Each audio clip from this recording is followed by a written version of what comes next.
मला ज्या घरात सुरक्षित वाटायला हवं होतं तिथेच माझ्यावर एक सावली पडली. दीदीच्या घरी मी फक्त 2 आठवड्यांसाठी आले होते, पण त्या दरम्यान जे घडलं तो माझ्या आयुष्यातला सर्वात भयानक अनुभव होता. मी मानसी. मी आता कॉलेजमध्ये शिकत होते. पूर्ण 1 वर्षांनंतर मी माझ्या दीदीला भेटायला निघाले होते. माझ्या दीदीचं नाव प्रिया. ती माझ्यापेक्षा 7 वर्षांनी मोठी होती. लहानपणापासूनच आमचं नातं खूप खास होतं. दीदी माझ्यासाठी फक्त एक बहीण नव्हती, ती माझी आई, माझी मैत्रीण आणि मार्गदर्शक होती. दीदीच्या पाठवण्याच्या वेळी जिजू मला म्हणाले होते की मानसी, आता मी तुझा जिजू झालोय. तुला कसलीही गरज असेल तर निसंकोच मला सांग. त्यांनी मला आश्वासन दिलं होतं. आता दीदीच्या लग्नाला 7 वर्ष झाली होती. तिला एक गोड मुलगा होता, 6 वर्षांचा, विपुल त्याचं नाव. दीदी वर्किंग होती, ती जॉब करायची. आज पूर्ण 1 वर्षानंतर मी दीदीला भेटणार होते. माझ्या सेमिस्टर ब्रेकमध्ये 2 आठवडे मोकळे होते, म्हणून मी ठरवलं की दीदीच्या घरी जाऊन वेळ घालवायचा. मनात प्रचंड उत्साह होता. मी दीदीला सरप्राईज द्यायचं ठरवलं होतं, म्हणून मी तिला माझ्या येण्याची पूर्वकल्पना दिली नव्हती. मी तिला फोन केला नाही. दीदीच्या घरी पोहोचल्यावर मी बेल वाजवली. मी विचार केला होता की दीदी दार उघडेल आणि मला बघताच मला मिठी मारेल. असा विचार करून मी उत्साहाने उभी होते. काही क्षणांनी दार उघडलं. मी डोळे मिटून आनंदाने आत शिरले आणि मिठी मारायला धावले. पण ती मिठी माझ्या दीदीला नव्हती, ती चुकून जिजूंनाच लागली. त्यावेळी क्षणभर मी सुन्न झाले. माझा मेंदू काम करायचं थांबला. काही सेकंदांनी मला जाणवलं की मी काय केलंय. मी पटकन मागे सरकले. माझा चेहरा लाजेने लाल झाला होता. डोळे खाली झाले. मन घाबरलं होतं. जिजू मात्र हसले. त्यांच्या चेहऱ्यावर काही अस्वस्थता दिसली नाही. ते म्हणाले, अरे मानसी, अचानक आलीस? आधी फोन तरी करायचा, मी तुला घ्यायला आलो असतो. मी मान खाली घालूनच बोलत होते. मी म्हणाले, सॉरी जिजू, मला वाटलं दीदी दार उघडणार. मी लाजत बोलत होते, पण जिजू मात्र एकदम रिलॅक्स होते. ते म्हणाले, ते सोड, मला माहीत आहे तू तुझ्या बहिणीला भेटण्यासाठी उत्साहित होती आणि त्याच नादात तुझ्याने चूक झाली. असू देत, चल आत ये, जास्त विचार करू नकोस. तू बस, मी पाणी घेऊन येतो. जिजू तर एकदम बिंदास मन मोकळे व्यक्ती होते. त्यांनी मला माफ केलं होतं. त्यावेळी त्यांनी माझ्या मनात एका प्रकारे सन्मानाची जागा मिळवली होती. पण त्या चांगुलपणामागील खरं कारण मी तेव्हा जाणून नव्हते. असो, त्या दिवशी दीदी मला घरात कुठे दिसत नव्हती. जिजू पाणी घेऊन आले तेव्हा मी त्यांना विचारलं की दीदी कुठे आहे. तेव्हा ते मला नाराज झालेले दिसले. ते म्हणाले, प्रिया आता नोकरीसाठी बाहेर शहरात गेली आहे. 3 आठवड्यांनी ती परत येणार. 3 आठवडे? मी आश्चर्याने विचारलं. तर ते म्हणाले, हो, तिच्या कंपनीचा एक मोठा प्रोजेक्ट आहे, क्लायंट मीटिंग आणि प्रेझेंटेशन्स. तिचं जाणं खूप गरजेचं होतं. तिने तुला सांगितलं नाही का? नाही जिजू, मला काही माहीत नव्हतं. मी तर सरप्राईज देण्यासाठी आले होते. जिजू म्हणाले, ठीक आहे, आता तू तिला फोन कर, तिला सांग तू घरी आलीस म्हणून. मी होकार भरला व म्हणाले, तिला मी सांगते आणि घरी परत जाते. काय परत? आता आलीच आहेस तर 2 आठवडे राहून जा. विपुल तुला पाहून खुश होईल आणि मलाही कंपनी मिळेल. मी एकटाच आहे घरात. जिजूंनी आग्रह केला. त्यांच्या शब्दात एकटेपणाची भावना होती. मला थोडी दया आली. पण जिजू, दीदी नसताना मी इथे राहणं योग्य आहे का? मी संकोच करून विचारलं. तर ते म्हणाले, मानसी, तू हे काय विचार करतेस? तू प्रियाची बहीण आहेस, हे तुझंच घर आहे. आणि विपुल तुला किती आठवण करतो तुला माहीत आहे ना? तो आता शाळेत आहे. तुला बघून तू खूप खुश होईल. मी विपुलचा विचार करून थांबले. काही वेळात विपुल शाळेतून परतला. मला पाहून तो धावत माझ्याकडे आला. त्याला पाहून माझं हृदय विरघळलं. मी त्याला कवटाळून घेतलं. त्याचा प्रेमळ चेहरा पाहून मी थांबायचं ठरवलं. विपुल खुश झाला होता. तो मला विचारू लागला, मावशी, तू किती दिवस राहणार? तेव्हा मी जिजूंकडे पाहिलं. ते आशेने माझ्याकडे पाहत होते. मग मी म्हणाले, काही दिवस थांबते. त्याचा आनंद पाहून मला तिथे राहण्याचा निर्णय घ्यावा लागला. पण त्या क्षणी मला माहीत नव्हतं की हा निर्णय माझ्या आयुष्यातला सर्वात धोकादायक निर्णय ठरणार होता. त्या दिवशी संध्याकाळी आम्ही तिघे एकत्र बसलो. विपुल आपल्या शाळेतले किस्से सांगत होता. जिजू त्यांच्या ऑफिसबद्दल बोलत होते. मी ऐकत होते. जिजूंनी मला विचारलं की तुझं कॉलेज कसं चाललंय? मी म्हणाले की बरं चाललंय. त्या दिवशी जिजूंनी मला त्यांच्या घरातील एकही काम करू दिले नाही. त्यांचं म्हणणं होतं, तू प्रवासात दमली असशील, तू आराम कर. त्या रात्री विपुल लवकर झोपला. मी त्याच्या खोलीत होते, पण मला झोप लागत नव्हती. दीदीची आठवण येत होती. मी तिला फोन केला. दीदीचा आवाज ऐकून माझं मन भरून आलं. मी तिला सांगितलं की दीदी, मी तुला भेटायला आले होते, पण तू बेंगलोरला आहेस. दीदी आश्चर्याने म्हणाली, काय, तू माझ्या घरी आहेस? हो, आणि तू घरी नाहीयेस तर मग मी विपुलसाठी काही दिवस राहणार आहे. मग अशा थोड्या गप्पा करून मी फोन ठेवला आणि मग झोपी गेले. दुसऱ्या दिवशी सकाळी मी लवकर उठले, स्वयंपाकघरात गेले, चहा बनवायचा विचार केला. तेवढ्यात जिजू आले. मला बघताच ते म्हणाले, मानसी एवढ्या सकाळी उठलीस? हो जिजू, मला सकाळी लवकर उठण्याची सवय आहे. चांगलं आहे, मी पण लवकर उठतो. ऑफिसला जायच्या आधी जिममध्ये जातो. त्यावेळी स्वयंपाकघरात जिजू माझ्याजवळच उभे राहिले. मला थोडं अस्वस्थ वाटलं, पण मी काहीच बोलले नाही. ते म्हणाले, मानसी तू पोहे बनव, ते माझे फेवरेट आहेत आणि तुझे पण फेवरेट आहेत नाही का? मला आश्चर्य वाटलं की त्यांना माझी आवड कशी माहीत.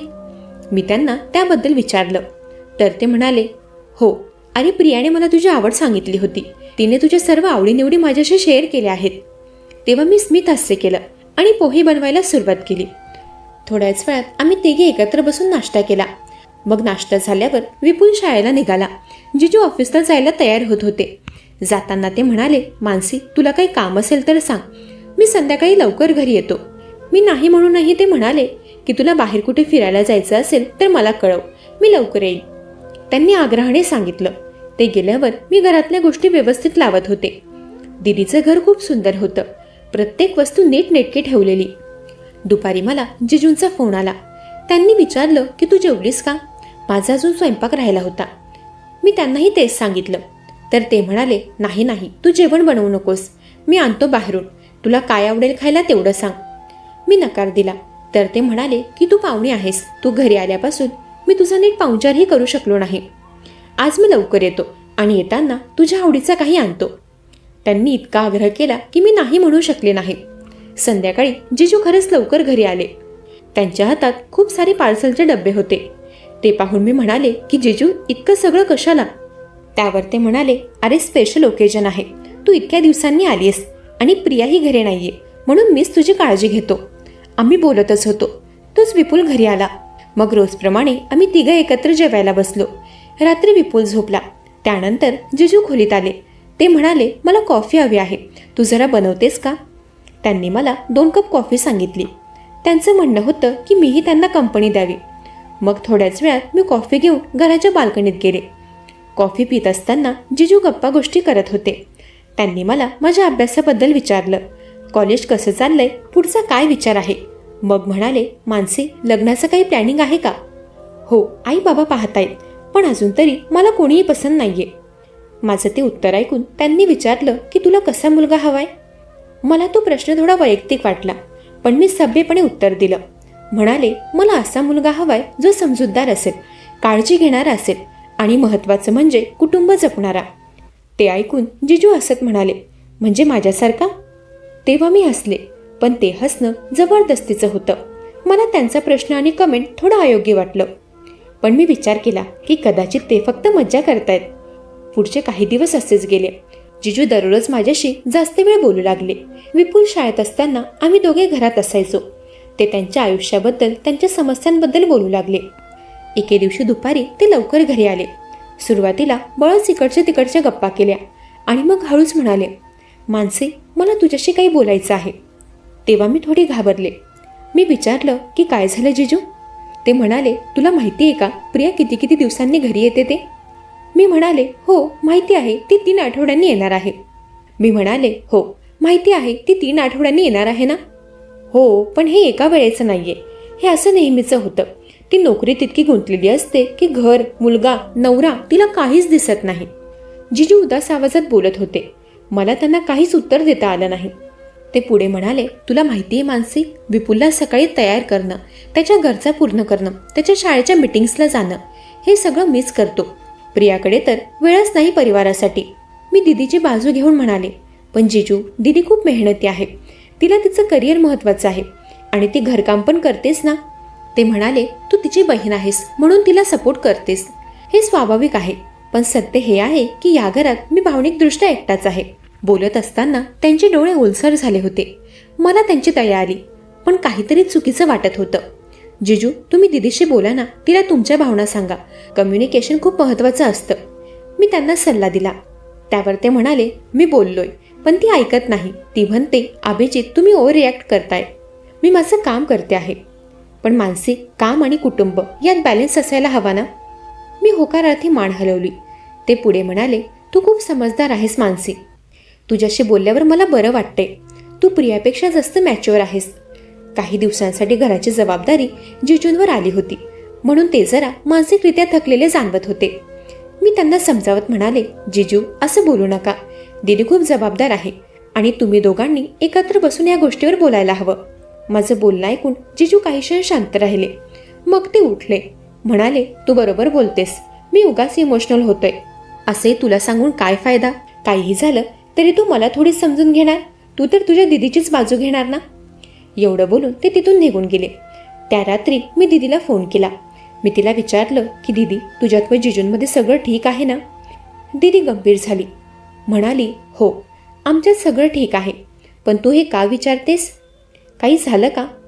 नाही अगं, जिजू थोडे एकटे दिसतात हल्ली, म्हणून विचारलं. ती म्हणाली, अभिजित नेहमीच असे करतात. ते इमोशनल असतात. पण त्यांना माझं काम समजत नाही. मला करिअर आणि घर दोन्ही सांभाळायचं आहे, पण ते फक्त त्यांचीच बाजू बघतात. दीदीच्या आवाजात थोडा राग होता. ती म्हणाली, मानसी, एक गोष्ट सांग, अभिजित तुला काही अस्वस्थ करतायत का? तो प्रश्न ऐकून मी गोंधळले. म्हणाले, नाही दीदी, पण तू का असं विचारतेस? ती म्हणाली, काही गंभीर नाही. मला माहीत आहे ते कधी कधी ओव्हर फ्रेंडली होतात. तू जर कधी अनकम्फर्टेबल फील केलंस तर मला लगेच सांग. हो दीदी, नक्की. तेव्हा मी दीदीला सत्य सांगितलं नाही, कारण मला स्वतःलाच पक्की खात्री नव्हती की काय चुकीचं होतंय. पुढचे काही दिवस जिजूंचं वर्तन आणखी विचित्र होऊ लागलं. ते आता रोज लवकर घरी येऊ लागले. माझ्यासोबत जास्त वेळ घालवू लागले. एके दिवशी ते म्हणाले, मानसी, आपण आज बाहेर जाऊन मूव्ही बघूया. तुला बोर होतंय ना घरात? नाही जिजू, मी ठीक आहे. चल ना, विपुललाही आवडेल. फॅमिली आउटिंग होईल. तेव्हा मी फक्त विपुलसाठी होकार दिला. आम्ही तिघे मूव्हीला गेलो. विपुल खुश होता, पण मूव्ही दरम्यान जिजूंनी माझ्या खांद्यावर हात ठेवला, असं म्हणत की स्केरी सीन येतोय, घाबरू नकोस. पण मी घाबरले नव्हते आणि हा स्पर्श मला अयोग्य वाटला. मी हळूच हलले आणि त्यांचा हात दूर केला. मूव्ही नंतर आम्ही आईस्क्रीम घेतलं. परत घरी येताना जिजू म्हणाले, आज खूप मज्जा आली. आपण असं रोज करायला हवं, तेवढंच मन रमून राहील. मी म्हणाले, जिजू, रोज तर शक्य नाहीये आणि विपुललाही अभ्यास करायला हवा. मी त्यांना नकार देत होते. ते हसत म्हणाले, मानसी, तू किती सिरियस आहे. थोडं रिलॅक्स कर.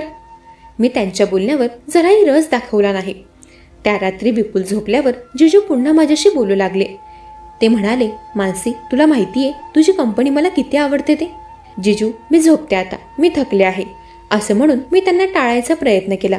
पण ते तर फक्त 5 मिनिट करत बोलतच होते. ते म्हणाले, मला तुझ्याशी काही बोलायचं आहे. तेव्हा मी अनिच्छेने बसले. जिजूंचं पुन्हा तेच सुरू झालं. म्हणाले, मानसी, तू इतकी समजूतदार आहेस, इतकी केअरिंग आहेस. मला वाटतं प्रियानेही तुझ्याकडून शिकायला हवं. मी दीदीबद्दल काही ऐकू शकत नव्हते, म्हणून मी म्हणाले, जिजू, असं बोलू नका. दीदी खूप चांगली आहे, पण तू तिच्यापेक्षा वेगळे आहेस. तू स्पेशल आहेस. तेव्हा बोलताना त्यांच्या नजरेत काहीतरी वेगळंच होतं. मला खूप अस्वस्थ वाटलं. मी त्यांना गुड नाईट म्हणून तिथून उठून माझ्या खोलीत गेले. त्या रात्री मला झोप लागली नाही. मनात हजारो विचार येत होते. दीदीच्या घरात काय चाललंय? जिजूंचं वर्तन का बदललंय? पुढच्या दिवशी सकाळी मला एक धक्कादायक निर्णय ऐकायला मिळाला. जिजू नाश्त्याच्या वेळी म्हणाले, मानसी, मी एक निर्णय घेतलाय. मी विपुलला बोर्डिंग स्कूलमध्ये ठेवणार आहे. मी थक्क झाले. काय? पण जिजू, विपुल अजून खूप लहान आहे.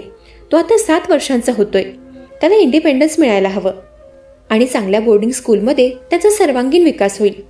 पण जिजू, दीदीला माहिती आहे का? मी तिला सांगेन, पण मी ऑलरेडी ॲडमिशन प्रोसेस सुरू केली आहे. पुढच्या महिन्यापासून तो जाणार. जिजूंनी तेव्हा सरळ त्यांचा निर्णय सुनावला होता.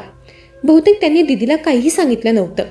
ते तेव्हा एकच म्हणत होते की प्रियाला तर नोकरीशिवाय काहीच दिसत नाही, तिला काही फरक पडणार नाही आणि मलाही थोडा वेळ हवाय स्वतःसाठी.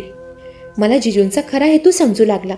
ते विपुलला दूर पाठवून मला आणि त्यांना एकटे करू इच्छित होते. मला खूप राग आला. मी ठामपणे बोलले की जिजू, हा निर्णय चुकीचा आहे. विपुल आईबाबांच्या सहवासात असायला हवा.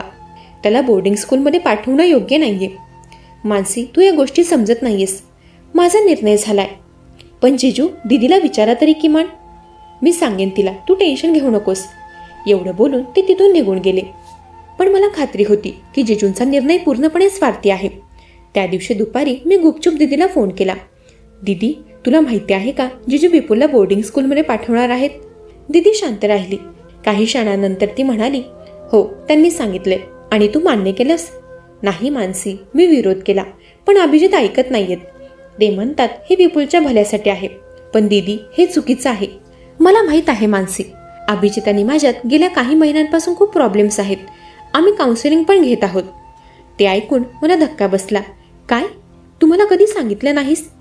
कारण मला कोणालाही तणावात आणायचं नव्हतं. पण सत्य हे आहे की अभिजित बदलले आहेत. ते पॉझिटिव्ह झालेत, कंट्रोलिंग झालेत. दीदी, मग तू इथे का नाहीयेस? परत ये घरी. दीदी म्हणाली, मानसी, मी येते. माझा प्रोजेक्ट जवळजवळ कंप्लीट झालाय. मी पुढच्या आठवड्यात घरी येणार आहे. पण तुम्हाला एक प्रॉमिस कर. काय? जर अभिजितने तुला कधी अनकम्फर्टेबल केलं, काहीही अयोग्य वाटलं, तर तू लगेच मला कळव आणि त्या घरातून बाहेर पड. हो दीदी, पण तू लवकर ये. मी येते. तू काळजी घे स्वतःची. फोन ठेवल्यानंतर मला भीती वाटू लागली. दीदीचे शब्द ऐकून मला समजलं की परिस्थिती माझ्या विचारांपेक्षा जास्त गंभीर आहे. मी त्या घरात फक्त माझ्या भाच्यासाठी थांबले होते. त्या दिवशी संध्याकाळी विपुल घरी आला तेव्हा तो खूप उदास दिसत होता. मी त्याला नाराज होण्याचं कारण विचारलं तर तो म्हणाला, बाबांनी सांगितलंय की मला बोर्डिंग स्कूलमध्ये जायचंय. मला नाही जायचंय मावशी. तो रडू लागला. मी त्याला कवटाळून घेतलं. तू जाणार नाहीयेस विपुल, मी आईशी बोलते. तो तेव्हा खूप खुश झाला होता. त्या रात्री विपुल लवकर झोपला. मी विपुलच्या खोलीत होते तेवढ्यात जिजू आले. त्यांनी विचारलं की विपुल झोपला? मी होकार भरताच ते म्हणाले, मानसी, तू बाहेर ये, मला तुझ्याशी बोलायचं आहे. मी बाहेर गेले. जिजू हॉलमध्ये बसले होते. मी उभी राहूनच विचारलं की काय बोलायचं होतं. त्यांनी मला बसायला सांगितलं. तेव्हा मी सोफ्याच्या दुसऱ्या टोकाला बसले. जिजू बोलू लागले. म्हणाले, मानसी, तू विपुलला काय सांगितलंस? तो रडत होता म्हणून मी सांगितलं की त्याला बोर्डिंग स्कूलमध्ये जाण्याची गरज नाहीये. तर ते म्हणाले, मानसी, तू माझ्या निर्णयामध्ये दखल देऊ नकोस. पण जिजू, हा निर्णय चुकीचा आहे. तुला काय माहीत चुकीचं बरोबर? तुझं अजून लग्न तरी झालंय का? जिजूंचा आवाज उंचावला होता. मी शांतपणे म्हणाले, जिजू, मी फक्त विपुलच्या भल्यासाठी बोलत आहे. जिजू उठले आणि माझ्या जवळ आले. मानसी, तुला सत्य माहीत आहे का? मी विपुलला का पाठवतोय? मी तेव्हा घाबरले होते. तरीही मी त्यांना कारण विचारलं. तेव्हा जिजू जे बोलले ते ऐकून मला धक्काच बसला. ते म्हणाले, कारण मला तुझ्यासोबत वेळ घालवायचा आहे, फक्त आपण दोघे. माझं हृदय जोरात धडधडू लागलं होतं. मी म्हणाले, जिजू, तुम्ही हे काय बोलताय? ते पुढे म्हणाले, मानसी, मी रोज तुला बघतो. तुझी काळजी, तुझा समजूतदारपणा, तू अगदी परफेक्ट आहेस. मी रागाने म्हणाले, जिजू, बंद करा हे सगळं. तुमचं लग्न झालंय दीदीशी. हे चूक आहे. प्रियाला तर मी दिसतच नाही. ती फक्त तिच्या करिअरमध्ये गुंतलेली आहे. पण तू मला समजतेस. जिजूंनी माझा हात पकडायचा प्रयत्न केला. मी पटकन मागे सरकले. जिजू, आपलं नातं मान सन्मानाचं आहे. तुम्ही माझे जिजू आहात. हे चुकीचं आहे. मी दीदीची बहीण आहे.